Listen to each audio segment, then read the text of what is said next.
আমরা গাজী সালাউদ্দিন ভাইয়ের এই মৃত্যুতে গভীরভাবে শোকাহত।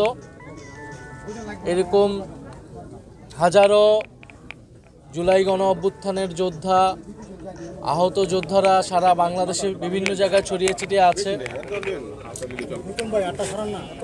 গণ অভ্যুত্থানের অংশগ্রহণকারী আহতদের যে সুচিকিৎসার দায়িত্ব এই অন্তর্বর্তী সরকারের ছিল, তারা তা সম্পূর্ণরূপে পালন করতে পারেনি বিধায় আমরা এখনো আমাদের লাশের সারি বাড়তেছে, মৃত্যুর সংখ্যা বাড়তেছে, আমাদের শহীদের সংখ্যা বাড়তেছে।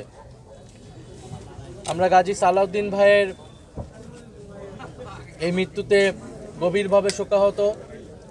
আমরা সরকারের প্রতি দৃঢ়ভাবে বলতে চাই, আমাদের যারা গণ অভ্যুত্থানে আহত যোদ্ধা যারা রয়েছেন, এখনও যারা কাতরাচ্ছেন, এখনও যাদের শরীরে স্প্লিন্টার রয়েছে, যারা নানাভাবে অঙ্গ ক্ষতিগ্রস্ত রয়েছে, তাদের সর্বাত্মকভাবে সর্বোচ্চ পরিমাণে যতটুকু সহযোগিতা করা প্রয়োজন, চিকিৎসার নেওয়া প্রয়োজন, সেটুকু যাতে সরকারের জায়গা থেকে করে। এবং এই চিকিৎসা অনেকে যে ক্ষতিগ্রস্ত হয়েছে, এটা তাদের দীর্ঘমেয়াদী চিকিৎসা প্রয়োজন।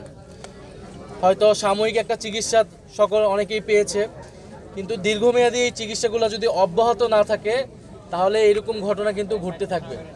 ফলে এখন আমরা নির্বাচনের ডামাডোলে যাতে আমাদের এই আহত ভাইদের কথা, আমাদের এই শহীদ পরিবারদের কথা ভুলে না যাই, না হলে আমাদের এই গাজী সালাউদ্দিন ভাইয়ের মতো এরকম অনেকেই কিন্তু মৃত্যুবরণ করতে থাকবে। ফলে এই যে তাদের স্বাস্থ্য সুবিধার কথা যেটা বলা হয়েছে, এইটা নিয়েও নানা অভিযোগ আছে। এবং পরবর্তী নির্বাচিত সরকার যেই আসুক না কেন, আমাদের এই চিকিৎসা যাতে অব্যাহত থাকে, সেই কমিটমেন্টটা যাতে সবার প্রতি সবার জায়গা থেকে থাকে।